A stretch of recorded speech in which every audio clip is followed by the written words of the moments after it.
again, I was very sheltered. I had no social media. I wasn't allowed to watch a lot of TV. No SpongeBob, no anything. Oh. No Nickelodeon, no Supernatural, nothing. I didn't have a DS, so I didn't have Pokemon or anything in that regard. SpongeBob is a cultural Breathe necessity. if you need help. Yeah, that's right. Just blink 2 times real slow if we need to get you out of the house. So I went through school and kindergarten with everyone, and like high school, with everyone making like SpongeBob references and repeating jokes out of SpongeBob and anything. I was like, yeah, that episode was fun, right? The one where he sponged the Bob, you know. Yeah. When he squared his pants, that was just so interesting. It sounds like my older son. I was also like, you're not having television, and young parents. So, welcome back, everybody, persons of quality, to our new episode. Now talking about our basis module number 1. And of course, the supervisor for that module is sitting with us here. Someone we know and love already from our last episode. No, Leah, not you. Put the thumbs down. In fact, it is Pat Skorga yet again. Pat, thank you for rejoining us for this episode. It's a great pleasure. And of course, with us as always is Leon, whose thumbs Hi. you've already heard tell of, and our newest I'm already permanent member? Yes, of Yeah. course. Yeah, I'm going to you're fight gonna be for around? this place. All right. And that would be the one and only Miss Kate, no last name. Exactly. Thank you very much. All right. So we kind of want to give people an idea of what's going on in the different modules. So we're going to be stepping through the program lightly, module for module, just trying to figure out what people need to do in order to get through these various modules. So basis 1, I mean, Pat, you can already attest to this. This is language practice. We've been doing this in various forms over the last couple of different programs and the FSBs, so the program regulations. So maybe you could just start us off with a little bit of what are the different courses for the Basis 1 module, and which courses do you particularly teach? Okay, so in the new program, and I guess that's what we're focusing on, we've got speaking and communication. We've got grammar and usage. We've got argumentation and critical reading. Right. And we've got writing and research. Mm-hmm. Okay. I teach speaking and communication and grammar and usage and argumentation and critical reading. Okay, so Well, I know you, because I've got insider information here, I know you do a lot of the grammar courses. Maybe we could start off just talking about those. So, of course, as the name suggests, we're going over grammar forms, but I mean, it seems kind of vague when we leave it at that. So what are we talking about in grammar and usage for those students that might be incoming? What can they expect? yeah, I mean, this is something very close to my heart because back in the day when I was a student assistant for British and American Studies, which wasn't called that at that time, in the late 1890s, early 1990s. My curiosity is piqued. What do they used to call it? I don't know. The English department? Okay. I don't know. I can't even remember. Fair enough. British and American Studies came later, and I've always thought it was a bit weird, but anyway, Okay. because it seems so to exclude so much. But okay, we won't go into that now.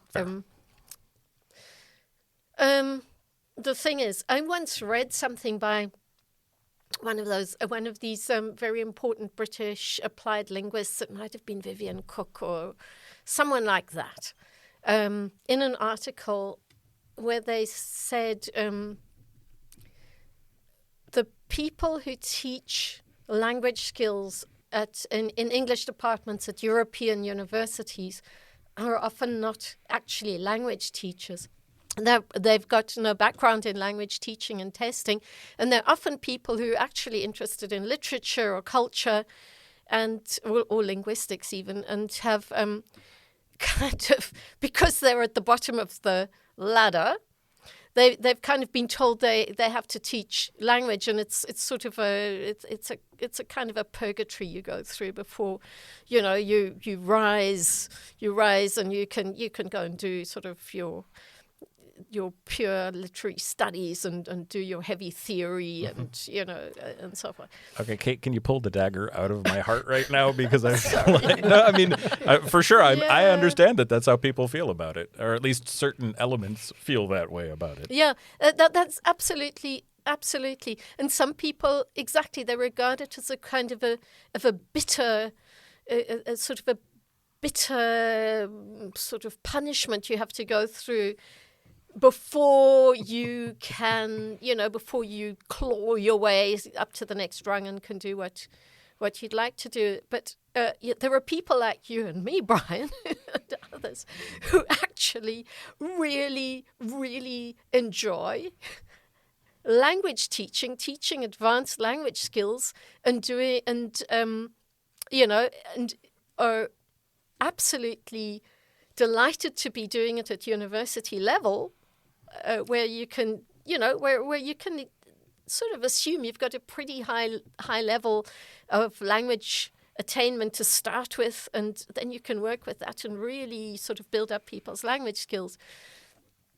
Anyway, so with grammar and use, when I was a student assistant back in the day, and was forced to actually do, I actually had to do English classes. I don't know why the university decided that my postgraduate degree in English from South Africa was only worth I still had to do what was then called the Hauptstudium in English, which was my subsidiary subject, my minor subject in my magister. But anyway, we won't go into my bitter complaints about the past right now.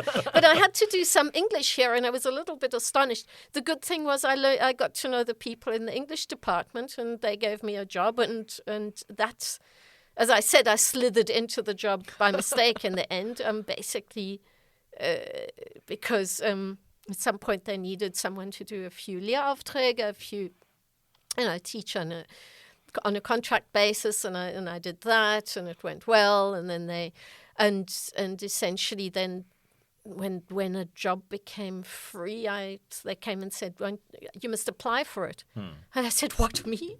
And they said, yeah, okay. Anyway, that's the background.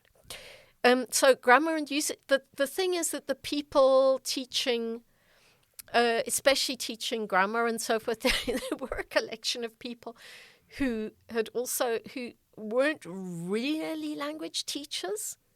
They had also just found themselves when the university was started. Remember, this university was kind of created out of nothing in 1969, and they just had to recruit whoever they could find around, and they recruited all sorts of people. Some had been teaching at the Pädagogische Hochschule, some who were just like wandering people who spoke English. I'm not really sure. The circus people came to town, and they all sort of washed up here, and they chemistry? said, "Yeah, and so it was quite strange." And then they had to sort of figure it out from first principles and so on. And a lot of them, for a start, their idea of grammar was, okay, so they'd probably done Latin at school and maybe, and probably if they were living here and weren't German speakers themselves, they'd learned German. And they thought, okay, it's about, you have to teach a bunch of rules, and then you have to test people on whether they know why you've got those rules and so on. And anyway, so they had this very sort of, the whole communicative paradigm shift, which as a student of Duff, I of course know about. As anybody who studies language teaching, does a degree in language teaching today, of course, knows about this paradigm shift that happened, it's probably well underway 30 years ago. They hadn't really taken it on board. They didn't quite get it, and they thought, okay, we have to teach rules, and it's a university, so we have to make the rules sound really fancy and difficult. And so that was kind of people had to learn all these rules and try and sort of. They had to know what they were called. They had to know the right labels. And anyway, I sort of looked at this and I thought, okay, we're going to have to make this more usage focused. Basically, we have to approach grammar from, the point of view is how do people express their communicative intentions, what language, what structures do they need to fulfill their communicative intentions, which is essentially what the whole communicative paradigm shift was about. So that's why it's called grammar and usage. I introduced the usage part of it. So no, it's definitely not about learning grammar rules. I usually say English has very, very few reliable rules as such. It has lots and lots of principles of usage. And what people say, English is an easy language. But the point is, principles of usage are much more slippery to acquire than rules. If you're learning German, Kate, as you and I have done, as a foreign language, you can sit down and learn rules, right? You learn which this takes, with this preposition has a dative, you need to have a dative after these prepositions and these. Yeah, kind of. Yeah, I did, know what I mean. I know what you mean. I mean that there are certain rules, for example, for I don't know the prepositions as you have already mentioned, or something. Which verb requires a dative Ergänzung or something? Exactly. Or if we ask a question, wo or wohin, exactly, so we know that one right. is dative and the other one is with accusative. Wechselpräpositionen. Exactly. You can learn these rules, but English doesn't. English, you say, well, it's this is what we usually do, and people say, and what is the rule? Oh, does that mean you can only do this or that after when you use the? Although the students say, oh, is that the rule? And I say, no, it's not a rule. It's just that is what is most frequently done, and basically you can only acquire this by intense contact with the language, intense Absolutely. contact, reading, listening, speaking the language yourself. Yeah.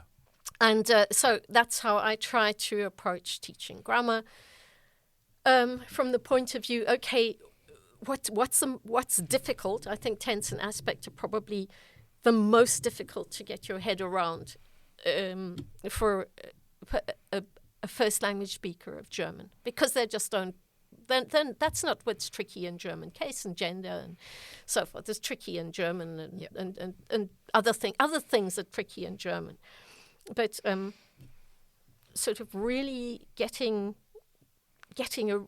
a real feel for the nuances that can be expressed by using the progressive aspect or put the perfect appropriately in English. The bonus of meaning that you can achieve by Definitely. that. I mean, there is this example of past continuous or past progressive, and it has this slightly toxic undertone, if I'm going to say that Andrew was always coming late, which means that he was always coming late and that I don't like it, which you don't get it all the time, and you don't have it in other languages. You don't have it in German, you don't have it in Russian, and that I learned way later when I was taking classes here and when I did some private classes with my students where I had to take a look at the tenses and then explain them. Yeah, I mean it's a very bizarre structure, that because always should suggest that a simple tense, right? Yeah, always. Yeah, definitely. And then you've got this exception. That's exactly the sort of thing. I mean, and then and then there are other areas of grammar, I would say advanced grammar, that are essential for good academic writing, like inversion, like like control of conditional structures and so on. And I would say obviously I foreground those because first and foremost I want this grammar, this grammar that is appropriate for real world purposes to be first and foremost useful for people's academic writing, right? Because they're doing an academic degree and they're going to be using English in a professional context later on, whether as teachers or whether as or whether they go into some job where they use English intensively. So, yeah, that's a usage based approach to grammar. It's most explicitly not about declarative knowledge of sort of fancy terminology, and so I certainly try to avoid teaching things that are just look fancy or sound difficult, but are irrelevant to people's, communicative needs. I think it's also different for people that learn Anglistic or English to teach it later on, or for those that just learn it to, I don't know, become something else, teach at university or just use English in their everyday job. Because if you teach English, you sometimes need to know those actual names. What are they called? How do they work? Why is it this way? While in other businesses, you don't necessarily need to know these. You just need to know them by heart and how to use them. Yeah, I don't mean I don't use terminology. I mean I just don't use kind of irrelevant terminology. Okay. I don't mean I don't use terminology. I just don't use irrelevant terminology. That's what I mean. I don't want to overburden people with learning things for the sake of learning them because they sound fancy. Do you know what I mean? Yeah, definitely. I think Angela Stock, my colleague, whom you may speak to sometime, has this wonderful thing on the notice board outside her office, and it says something like, if you can't explain something in simple terms, then you haven't understood it properly yourself. And I think that's a wonderful teaching. It's a wonderful teaching motto. Definitely. I mean, looking back to what I did when I started teaching German to students in my internship, and later on, I realized that all those complicated things that I did at some point, they don't matter as long as they are able to use it. Yeah. And if it works 80% of the time, that's actually a good rate. Yeah. Yeah, I couldn't agree with you more. Yeah. Do you want to add something to that, Leon? You're looking quizzical. Yeah, for me, I remember I think it was actually your grammar and usage class at some point. That is, for me, also way back at this point. And later on, I went to England. And for me, it's like, I know all the grammar now. I know how to speak. I will understand everyone. It's going to be perfect. And then I arrived, and everyone just spoke however they want. It's Tuesday, innit?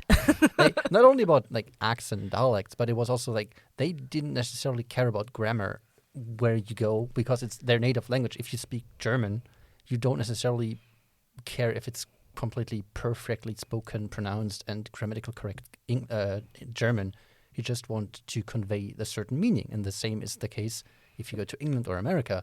But I was just so prepared for everyone to watch out for every single mistake I could make, and no one cared. I mean, Professor Higgins once said, why can't the English learn to speak? So there it is. Yeah. Very My Fair Lady note to move on with. All right. Or Pygmalion, choose your poison. So that's at least grammar and usage. And that certainly will prepare you for the language proficiency test, which is the module exam for Basis 1. Probably important at this point to note, especially in the new FSBs, that the language proficiency test and passing the language proficiency test is required for the profile module courses. I often get people asking me about this, especially when they're thinking about switching from the old FSBs to the new FSBs. If they haven't done the test, it can be very tricky because they may be sitting in the new FSBs without the ability to do any of the profile module courses that they need to complete their degrees. At any rate, that's definitely one of the biggest differences between them. But what about some of the other courses? So that's kind of preparing folks, especially for the writing section of the LPT. It definitely prepares them for the grammar section of the LPT. And indirectly, of course, in their spoken language, that's going to be of assistance. But then we've got these 3 other courses. Writing and research, I feel, is a little self-explanatory. You're going to talk about that anyway. Sure, I've never taught it. I don't know. It's fair enough. I'm happy to. Well, I mean, especially with writing and research in the new FSBs, I suppose I could even back up and talk about the old FSBs. I've been teaching this for, a couple years now. And essentially I try to work from the bottom up.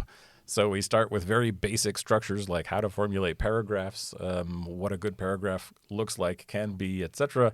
And then we move into kind of the more academic setting and what's expected in academic settings, whether it's meta commentary, yes or no. If I'm writing a summary, should I be telling you all about the article's title and the author and things like this? To which I categorically say, no, please don't. That's what a works cited list is for. We'll figure it out. But this is what they teach us at school. That's the problem. I get that, and I hear that, and I try to slowly beat it out of people as I go. But that's why it's important that you start from the bottom up. Because Absolutely. people don't come all from like Leistungskurs, main focus English to university study English, but they could come from whatever. Maybe they even stopped doing English at some point. They just realized later, hey, maybe I want to give English another shot. Sure. And I think those are fair choices, and I wouldn't want to deny anybody that option. But that's why we do start with expectations. So what are the expectations then, and how are they different from high school or the Abitur to, the university, and how does that look? But moving on from there, just how to summarize, moving on from that to basics of analysis, talking about scaffolding and signposting and the good things that make writing easier on the reader so that they can follow, so cohesion and comprehension can improve, and things like this before we start tackling the bigger problems of, okay, how do I build an argument and then add somebody else's words to it using secondary sources, some other kind of theoretical input. On a basic level at first for this particular course, because that's where we are. And in the new program, there's also even more courses devoted to writing. So we've got academic writing in the next module, and then finally advanced academic writing later in the profile module. So there's definitely enough time for people to practice their writing. And I also feel like, this is something that's a usage-based kind of idea. So, well, yes, of course, you're going to want to know how to, let's say, write an analytical essay later at some point in your academic career. So let's talk about that and make sure that you feel more comfortable doing that and you have opportunities to practice that. But then also writing an email and figuring out how to address somebody and whether or not that first word of the first sentence is capitalized and things of this nature. I mean, as minor as it may be, certainly those are things that are going to apply to people later in life. And frankly, the emails that you're writing to your, lecturers even today, you'd be surprised at the kinds of things we get at the top of our emails. Yo, Brian, for one, is certainly a favorite of mine. Although, again, if we're talking about what is the proper register to be talking to perhaps other lecturers, I'm fairly flexible and tolerant in this particular. But when I write a mail to you and it's like academic, university related, I still make an effort to put on all the stops like hello, professor, doctor, something. Not for you. I was going to say, I hope not. For you, it's like, I'm not Professor hello, Dr. Mr. Rosema, Brian. could you please help me? Could you help me with my query? Do you maybe have time for an appointment later on this week? I think the best one is Dear Mr. Brosima. Oh, yeah. I love that one. No, I think even better than that was Ms. Brosima. I particularly like the misgendering as well as adding my first name's initial to my last name. Someone actually even wrote to me, Dear Mr. Rosema, and then they wrote an email 5 minutes later saying, oh, I'm sorry, it was Mr. Brosema. So they had miscorrected themselves, which was a lot of good fun and chuckles. Talking about just the basics of correspondence, as much or as little as people like to pay attention to these technicalities these days, I feel like people are very tolerant, and as much as I am, I also have my limits. But so that they're also able to write emails to other, more formal professors that they may not know and want to make a better impression upon. I mean, I always thought that the examples that you have been talking about at some point in classes, it's like a couple of people, 10 people through the entire years of teaching. That's actually not the case, because when you were doing LPT and I was helping out, and we had this thing where there was UPAD allowed for people to sign up a little bit later. I've got the emails from people, and they were like, "Hey, Kate, what's up, Kate?" And I was like, "Okay, I don't know you, and you don't know who am I in the university system. I might be, I don't know, not just an assistant, but someone else." But they would be still writing to me those emails, and it's like, I don't like you already. And you should be grateful that I'm not teaching anywhere right now. And honestly, Kate, I feel like even though you're saying you're you're quote unquote just a student assistant and answering these emails and fielding these particular emails. Your sentiment is shared by other people. As I say, I tend to be the tolerant and I really do laugh at some of the things that come in, such as Mrs. Brosima. But other things, we all have our tics and we all have the pet peeves, and certain other elements at the university may have these as pet peeves. So people should watch out. I mean, when I do the Einführungstage, I usually explain like 4 times. If you want to write a mail, go to the PVZ, look the lecture up, see, do they have a title? How many? Which ones? If yes, add them to the mail. First mail as formal as possible to test the waters. Better safe than sorry. And then in the reply, you can see how they want to be addressed and what type of message, email exchange this is going to be. And if they write back, it's not a problem, Brian, then you know this person is now Brian. It's not Lord and Savior Rosema. Or it's Pat, or it's Vivian, or whoever replies to you, right? Sure.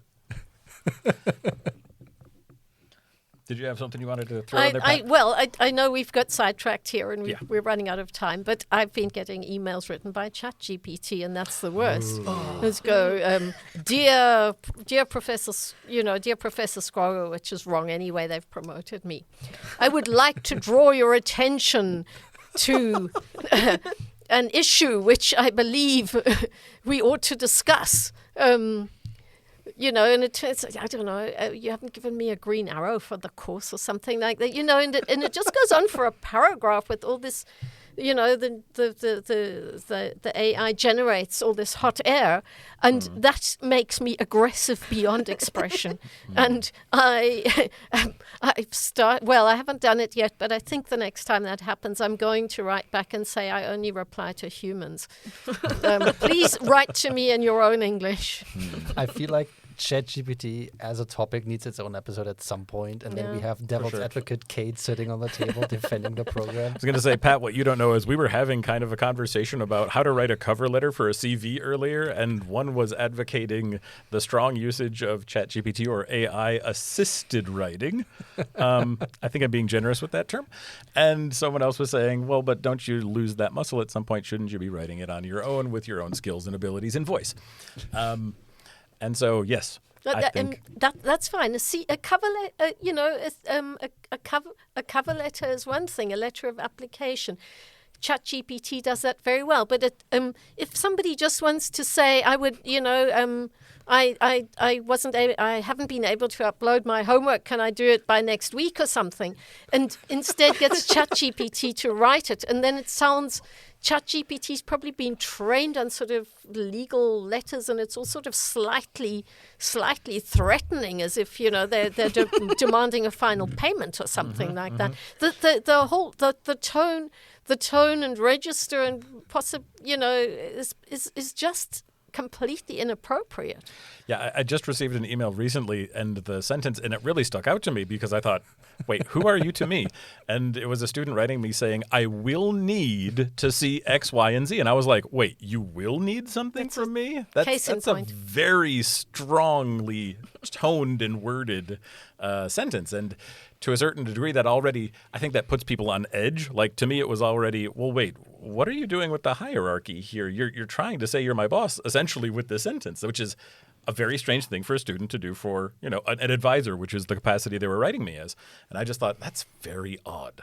But yeah, ChatGPT all the way. It's got to be tonally what happened. Can't wait for the emails that sound like an invitation to a Victorian duel. And in the end, it's just like, can I see my exam result, please? The gauntlet is thrown. I must see the grade and the requirements for this particular exam. Sure.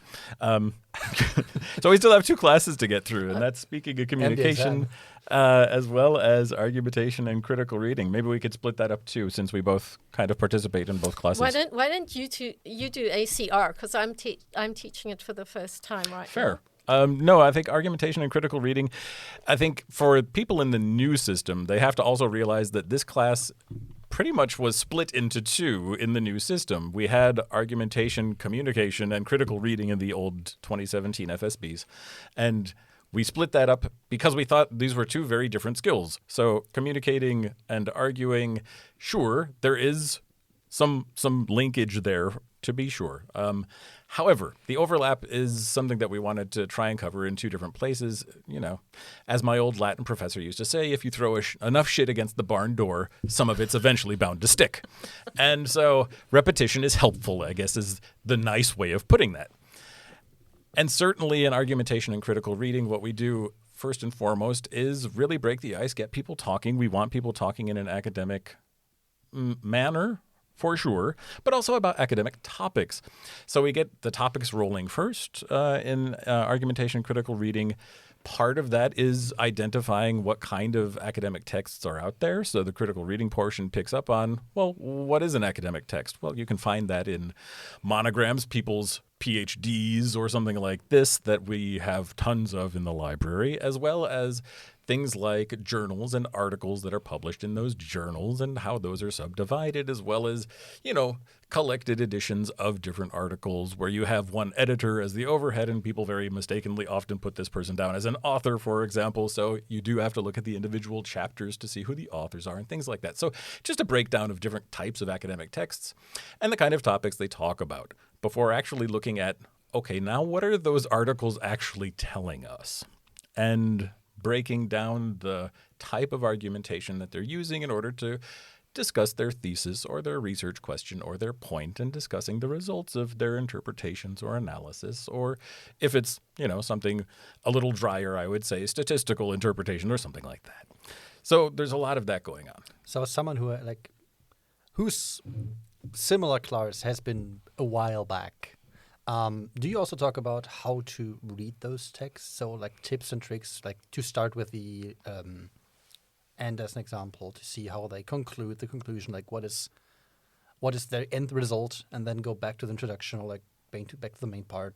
Sure, and maybe even before both of those steps, reading the abstract to see if this topic is really actually interesting to you in your research venture, whatever that might be. Absolutely. So we do talk about that, as well as other tips. So trying to get into those academic texts and figure them out as quickly, as efficiently as possible, but also in a detailed breakdown if that's what you need from the text. So that's a big part of ACR. Before then trying to develop our own kind of arguments based on the manner in which we've seen this done in other things. So there is a writing focus in ACR, which wasn't as strong in the old ACCR with the extra communication point. And as far as I do the course, we try to do, as far as, the final assignment for the course, the culmination of all of that is a written assignment where you are arguing something. And so using all of the things that we've used over the semester and doing that. And so how does that differ from speaking and communication then? Okay, so speaking and communication. So the way I teach it is, well, to begin with, to speak, you've got to pronounce properly. So I'm quite keen on teaching contrastive aspects of pronunciation, just because I don't think they're really done anywhere else. In usage, again, always with usage, always trying them out. It's not just declarative knowledge that people learn. That I'm sure in linguistics they talk about a lot of these issues. But Sure. What I want to do is explain them again as simply and accessibly as possible, and then try them out, often in sort of quite fun activities. So I've got, for example, I've got minimal pairs of words with ending in voiced and unvoiced obstruents. So speakers of German, of course, have problems with terminal devoicing in English, so that they will not distinguish between a crab, which is an animal that lives upon the shore and scuttles sideways, and a crap, which is something you might find a dog has done on the beach and is not a nice thing. And anyway, so and hopefully doesn't scuttle at all. Normally not. So, or I don't know. I don't know. Go to the pub to drink beer, and I imagine this person enjoying a nice beer with a young dog and so on. Anyway, So I do. So we always do try it out in some sort of interactive thing, in some sort of interactive task or activity. But of course, it's speaking and communication. So in this seminar, there were a lot of really terrific. Well, I think I enjoy them. Interactive. Some of a person might say games, but I think games are very important in any kind of language classroom. So there are various games and activities and discussions, on the basis of input, a map.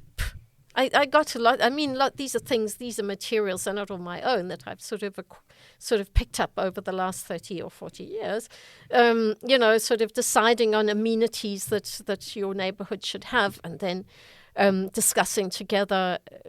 You get a map, and you've decided on 10 of 30 amenities, and where should they go? Where should each one be placed on the map? But the map has a bit of it's not really all that nice because there's a railway line going through the middle and so on. And so you need to argue it, and there's so forth. And then when everybody's designed their beautiful, perfect neighborhood, I get other people to prepare schnitzels on little pieces of paper. I tell them to write something that nobody wants in their neighborhood. And then they get redistributed around there. So they've just designed this beautiful leafy child-friendly environment, and and then they suddenly told they've got a nuclear reprocessing plant in the around the corner, or a or a Formula One racetrack or something. The wastewater facility. Yeah, that's another bad. popular. We learn a lot of interesting vocabulary that way. Exactly, as a sewage plant, or So when you talk about pronunciation, do you also talk about the differences between, as an example, American and British English, or even going further than just those two? Or no, not really that much. I mean, I just say basically say that I'm not that exercised about which. I leave that to the linguists. Okay. I'm just say all accents are equally valid, because you get people coming from school believing you have to speak British English and other nonsense like that. They tried to do that to me, to speak British English. Yeah, same. Yeah. And try to just again get those sort of things out. No, that's not it. I talk about, as I say, devoicing. A lot is about prosody, about intonation, about weak and strong forms, which strangely people never learn at school. So there's phonetic reductions, how you reduce unstressed, often reduce unstressed syllables to schwa in multi-syllable words, or small structural words in a sentence, and so on. Which these are incredibly important features of natural sounding English, and then something people, if I say at school, did you ever talk about weak forms, and everybody goes, no, that's no. I know that Brian is also teaching speaking communication, but Brian did something interesting last semester, and you're doing it this semester, right? Yeah, I think it was a lot of fun, and I want to maintain it. And it's really kind of an icebreaker, even though I do it in week 3, and that's improv. So we kind of clear out the middle of the room of tables and chairs, and for the entire session, at least, that's how I've been doing it up until now, come up with different situations. And again, it's just to get people activated. We want people to discuss with one another. And I think part of and this is maybe a personal preference, part of being free and confident in speech is also feeling able to be stupid and silly or wrong around a group of people, all of which are perfectly normal things to be or do. And so improv, I think, kind of breaks that ice and says, okay, now we all have to be stupid and silly in some way, shape, or form for this particular moment. And so moving forward, my hope is, of course, that people will feel more confident just speaking freely and openly and with fewer worries going forward in the class. Did that session already happen for this semester, or is it? No, that's next week for my speaking classes. When is that exactly? Yeah, we'll talk about that off air. It sounds so cool. Can I steal that? That is Please. sensational. It's so I much fun. love that. In I fact, can send you exercises. I was going to say, I talked with Kate a lot about this because of her activities with the English drama group. She's got so much more experience with improv than I do, but had a lot of good suggestions for places to find improv situations and activities. It was a lot of fun to go through.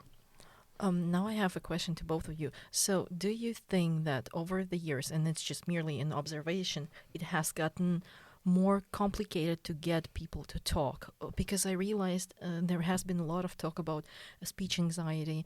And I mean, this existed before we started all studying, but I realized that people are talking about their speech anxieties more open now. And I don't know, is it kind of harder to get people to talk now, or is it, I don't know, you know what you're dealing with and now you have the tools? Well, I'll start.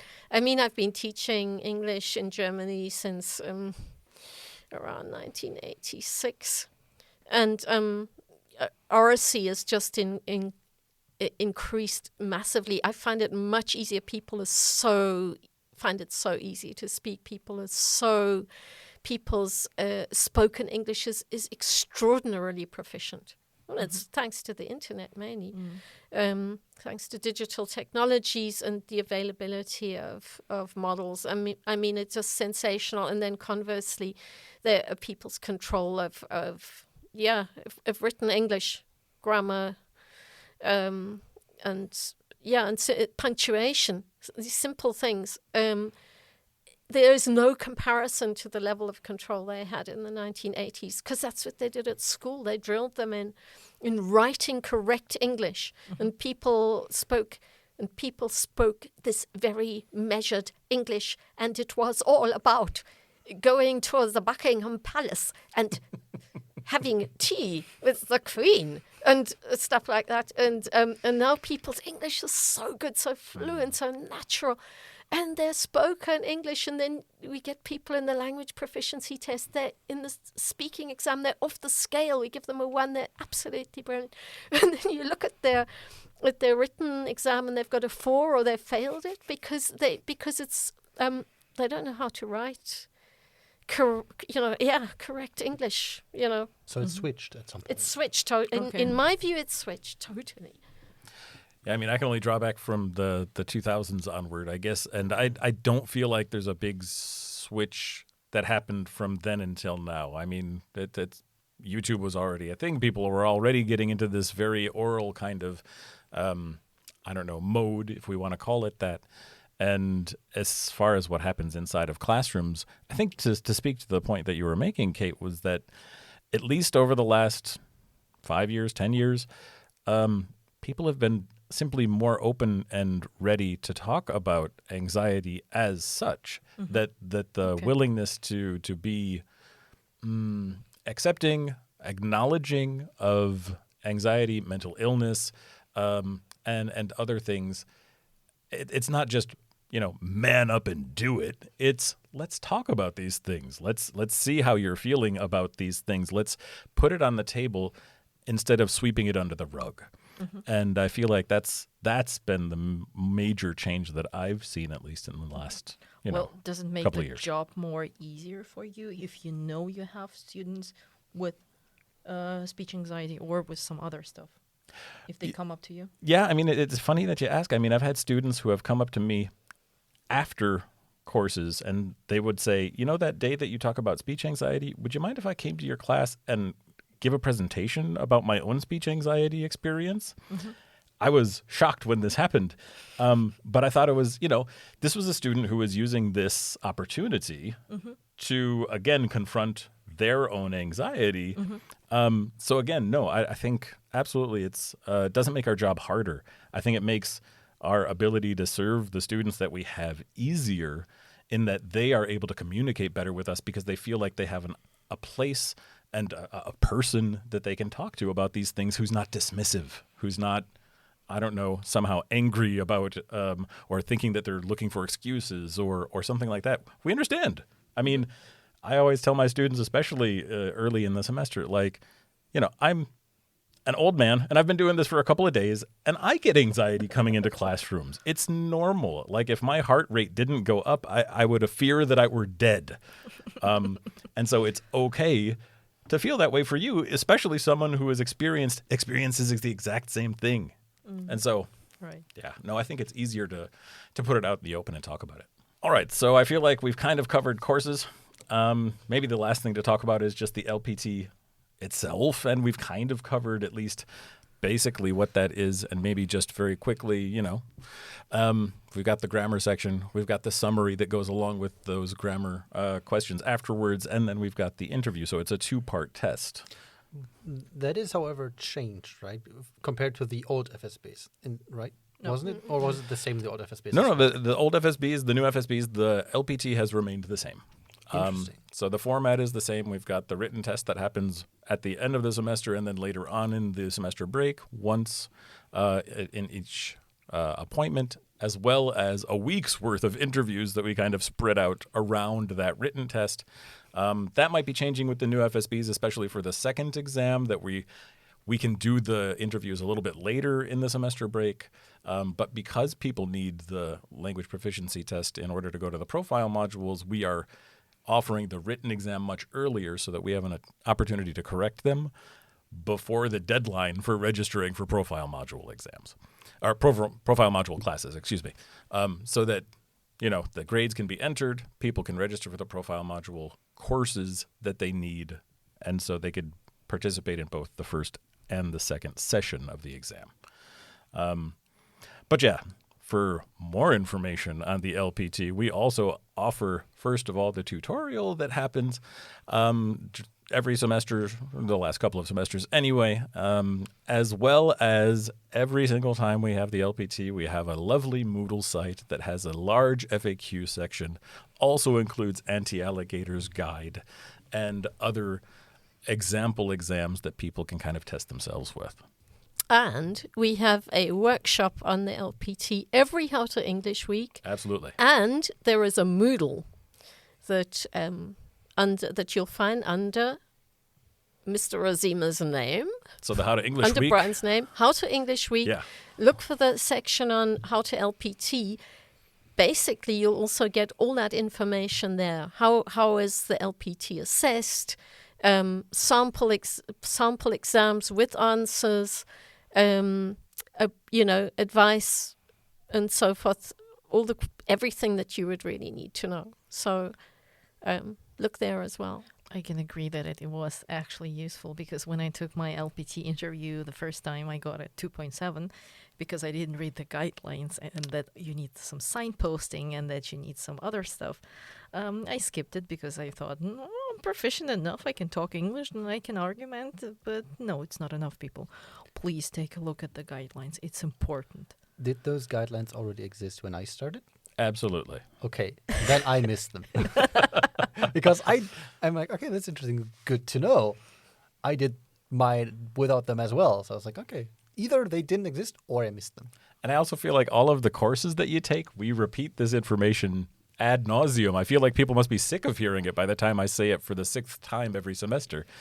But I keep saying it. So keep your eyes open, folks. Also, I think people struggle with the registration process.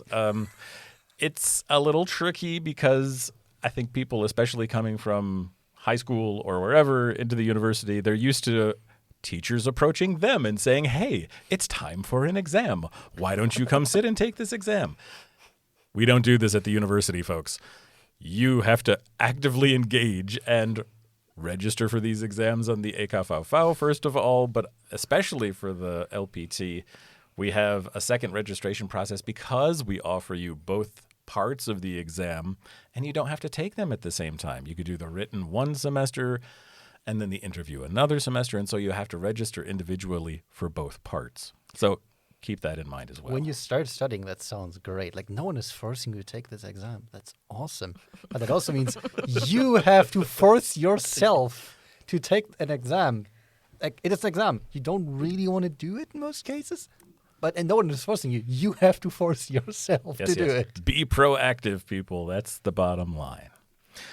All right. I feel like we've probably taken up way too much of Pat's time. Pat, thank you again so much for all of the information and all of the stories and everything else we've got to hear here today. Both this and the last podcast with us. Thank you. Thanks so much for having me and allowing me to witter on.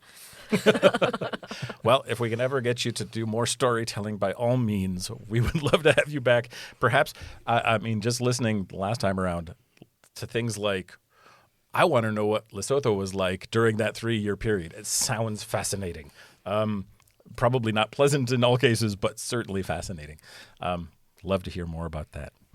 Anyway, Kate, Leon, do you have anything that you want to promote at this point? Yes, I have something to promote that I forgot to promote last time. But if you want to see some theater, not only English drama group, but rather something else, watch out for the posters, because I'm doing some streaming at the university of 3 plays. One is Shakespeare, one is contemporary, and the other one is a musical. So you're welcome to join.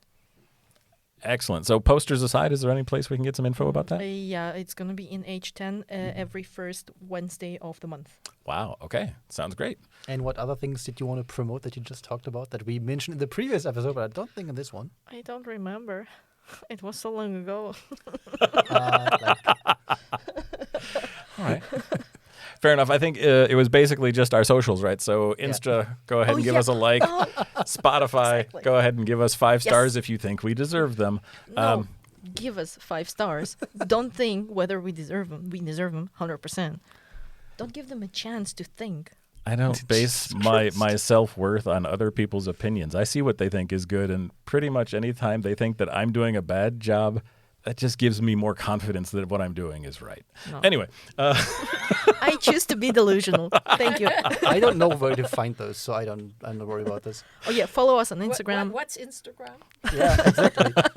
Is that like next to the Twitter button or something? Yeah. I think that's what happens when you gain weight, right?